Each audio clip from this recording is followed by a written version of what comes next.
Hey everybody, it's Ken Drab of the Webcomic Alliance and the comic rickthestick.com. Today I'm going to discuss some Illustrator coloring and inking and other techniques. So I'm not going to go over everything, but if I gloss over something here, I'm pretty sure you can get filled in with Dawn Griffin's awesome digital technique series here on webcomicaLliance.com. My apologies if I touch on something that she covers as well. I don't want it to be too redundant because hers is a really excellent series, and I encourage you to check it out. So head over to the site and you can get some of the other things that she talks about. There's 3 reasons I like using Illustrator: the clean lines, and I'll just show you. I like the editability, which means that I can go in and select a particular path. I don't have to worry about erasing and starting over. And I like the vector format for bitmap-free sizing. In other words, I can resize it and not have to worry about resolution. So if I want to print it for my book, or if I want to print it for the web, or send it to the web, excuse me, I don't have to worry about it getting jaggedy or looking all crazy because it's a vector-based format, which means that each line is based on an algorithm. And no matter what the size is of the actual document, that algorithm is going to stay true. And so I can make it the size of the Empire State Building, and it'll still have that same clean look that I like and showcase on the web. So what I want to spend a couple minutes touching on some of the following aspects in Illustrator, and those are layer effects, masking, shortcuts, which include selecting multiple objects. And the shortcuts are important for productivity because I publish 5 days a week, so that's important to me. And also, setting up templates and exporting to JPEG or PNG, whatever you want, but exporting to the web. So as you can see, I've already inked this comic, and I've already added in the background effects. So what I wanted, the background coloring. But what I wanted to point out in this instance is something that is recently added in the well, not recently added, but if you've gone way back in Illustrator as I have, this is a great new feature compared to the old versions of Illustrator. And basically what it is it's the layer effects that you used to be only able to get in Photoshop. So if you, as you can see, the background is brown, but what I like to do is just kind of add a top layer, just a little shadowing, just to kind of break up the background visual. And what I also do is use it for context to help the eye flow. So as you can see, I've selected the 4 panels, and what I've done is I've already dropped in the shadow effect. It's the same exact color as the background, overall background color, but what I'm going to do is I want to make a shadow. So what I'm going to do is I'm going to go to my transparency palette, and I'm going to take it from normal to multiply. Now that's kind of dark, and you can kind of see it darkened it up. So I like to usually end that up around 30 or 40%. And it gives it a nice breakup, and it's not too overpowering. It doesn't attract too much attention from the comic. As you can see, it's angled, and what I've done with that for the specific reason is to kind of go from bring your eye from the Milton, who is the right character, left character, to Rick's facial expressions, obviously the right character. The robot in the middle doesn't have much to do with the actual visual sense, because you can just pick up he's there, but really what is happening is Milton's getting angrier, and then Rick is becoming a little more uncomfortable. So I wanted to bring your eye up to his expression every time, and that's just following the eye path. Now of course when I add in the eye bubbles in the text, that'll change some of the aspect, but for overall, if you were just to look at the visual here, you'd see that. So you've seen the multiply effect, and I use that as well with my shadowing. So I'll show you that briefly later. But right now I wanted to show you a masking effect. Right now I have the, let me just select the ink layer. I have the robot, and he's grouped. And now what I want to zoom in on is I have a cloth here, and it's kind of overlapping the character. So I've already gone in and masked in. I put in a mask that I'm going to use. So I just wanted to show you, so you can see here that it's overlapping. But I didn't want to have to go in and just edit these lines just in case I decided to move the cloth or how Milton's flow would be, then I'd have to redraw that. So what I did was I just dropped in that little mask, okay, and I'm going to make sure I bring the object to front, because when you're using masking, the mask is going to take effect on whatever is the frontmost object. So you make it a solid object, and then I've selected both, and I'm going to go to Object, Clipping Mask, and Make. Now, I don't know if you caught that, but there's also a shortcut to that, and that's Command 7. Now on my Cintiq, I have a button that automatically allows me to do that. So it's literally a millisecond that I can just tap that, and it would have been done. So now you can see that he's kind of masked out over the where the cloth overlaps the robot, and that's a great feature because sometimes I'm moving elements around, like I talked about. The editability of my images in Illustrator. I can create each. I can treat each object as a group, or each character as a group, and I can move them around. So if I don't like the actual staging, I can actually move them around and go back and forth and figure, and it just makes things a little easier. Now I normally don't group them, but I have here for the purpose of this this video. The next thing I wanted to touch on was the shortcuts. What I've gone ahead and done is I've already kind of outlined most of the color for the comic. So what I like to do is I like to do that step because then I can go in. Let me just do some coloring here. Let me just select something, and I keep everything on separate layers so that this editing process is simple. So what I'm going to do is I'm just going to color in his shirt here, and as you can see, I don't take a lot of time with it. Okay, and then I'm going to go back and I'm going to do his arms and kind of just give you a sense of how simplistic I like to keep it. Okay, so now I pretty much colored in the entire comic. One of the things I like to do with this comic is sometimes like his eyes overlap things. So I just color it in on the inking layer, which I didn't do on this final one on purpose, just because it saves me coloring on the color layer. So I just want to show you that. So now you can see everything is kind of outlined. Looks like I went in and just kind of took a crayon and went on. And one of the great things about Illustrator is let's say I wanted to pick the flesh tones here. I can go to Select, Same, Stroke Color, and it's going to give me all the ones that I've done in that color. Then I can go to my color palette and just take the stroke and drag it over to the solid, and it fills it automatically. So that's easy peasy, which I love. One of the other things I wanted to touch on, going back to editability, is when you have strokes that overlap. So for instance, his ear overlaps here. Now I could easily take the erase pencil and just erase that, or erase tool and erase that, but it doesn't keep the integrity of the line.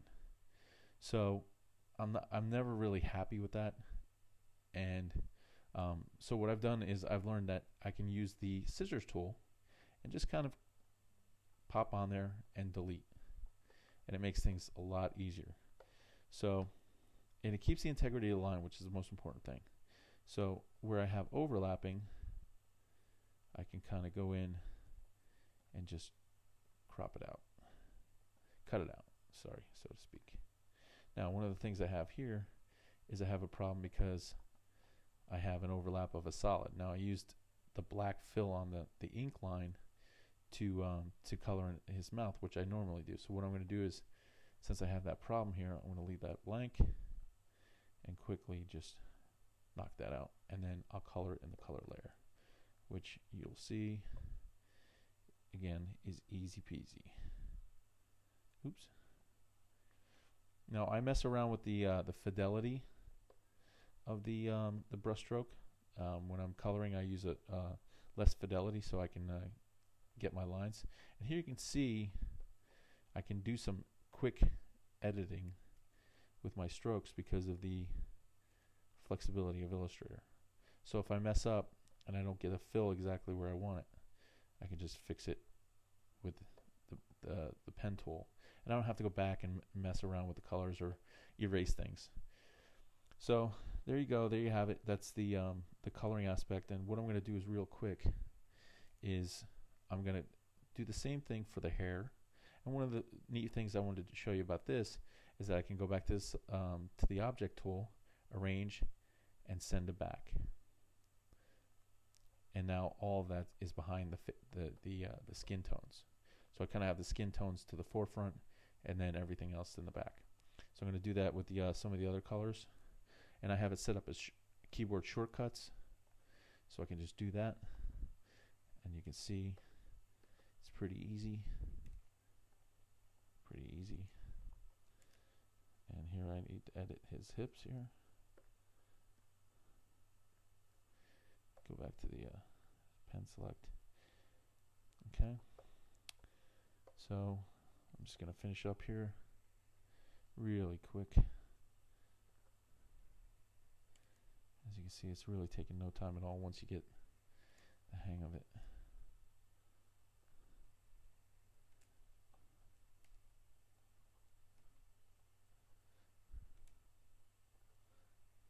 And I'm almost done here. I've got all the colors almost done. Okay. Now you can see I got some of the colors overlapping on the bottom, and that's good. We're going to take care of that with the masking as well. I just want to make sure I got everything colored here before I show you some more. One thing I need to do, I noticed, is I didn't do their mouths here. So I'm just going to color that in. As you can see, I'm overlapping.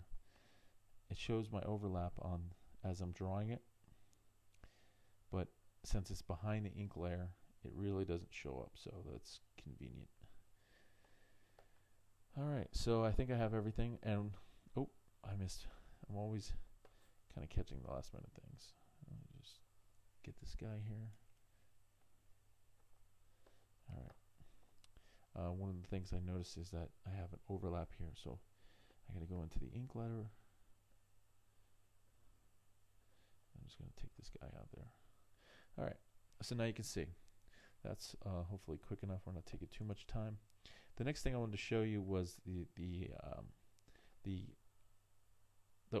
can see the shadowing. What I do is I set up a shadow layer on its own, and I'm careful not to go outside of the box, my border box, because I don't set that up within my mask.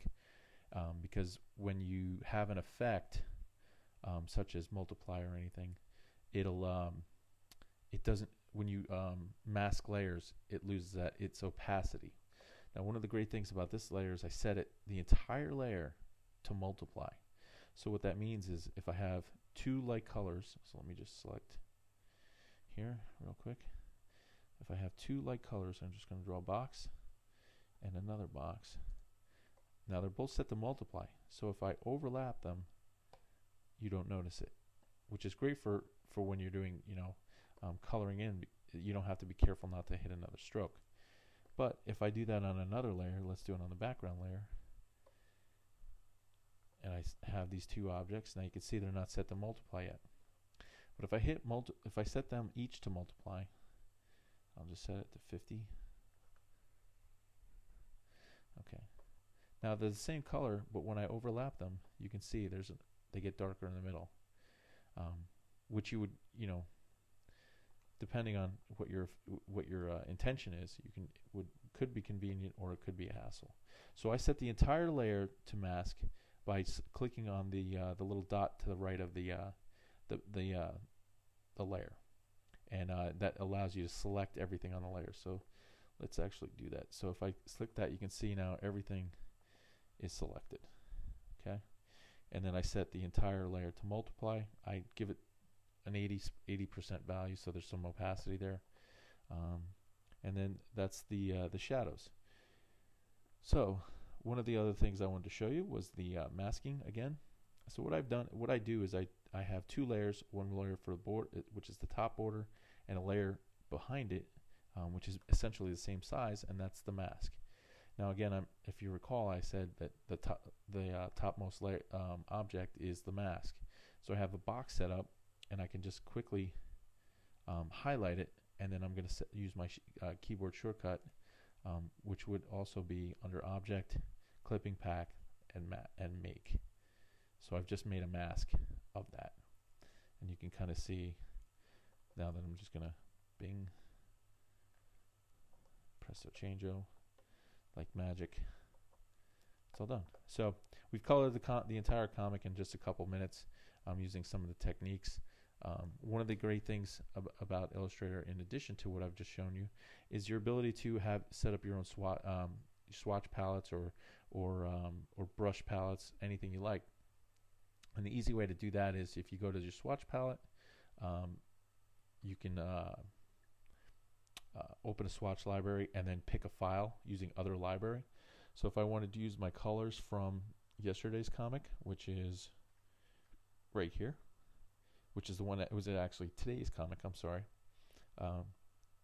This is Friday's comic, which happens to be my 900th comic, by the way.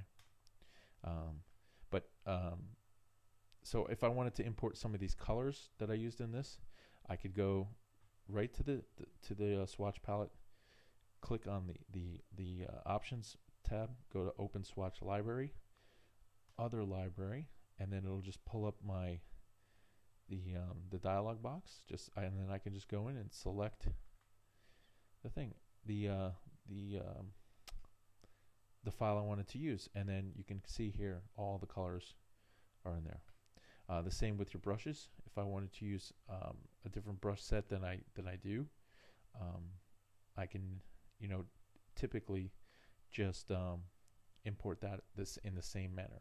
One of the things that I also do, let me just hide the comic for a second, is I have templates set up, and I'm just going to pull these windows up. You can see the brushes. I have different brushes set up, and they're in the Illustrator folder. If you're on a Mac, it's in the Applications folder, and then you just go to Illustrator. For brushes, you can go to Cool Extras. Plugins. I apologize. Presets, and then there they are. Okay, and then the templates are in the actual Cool Extras. So what I've done is I've gone ahead and I set up my comic templates, and I have different formats that I've used over the last couple of years. And I've actually just placed them in there, and so when I open it up, it's got everything set up. My brushes are imported, my swatches are all there, and I'm continually updating this because I continually am trying to progress the comic, and kind of keep it moving forward. So this is kind of a liquid document, but it makes production so much easier when I have everything set up. I'm going to leave a screenshot of the layer order. So if you're interested in that, you'll be able to check that out on the website. It'll be in the article part, and then if you want to check out tomorrow's comic, you'll have to check back to the Rick the Stick site and check it out there.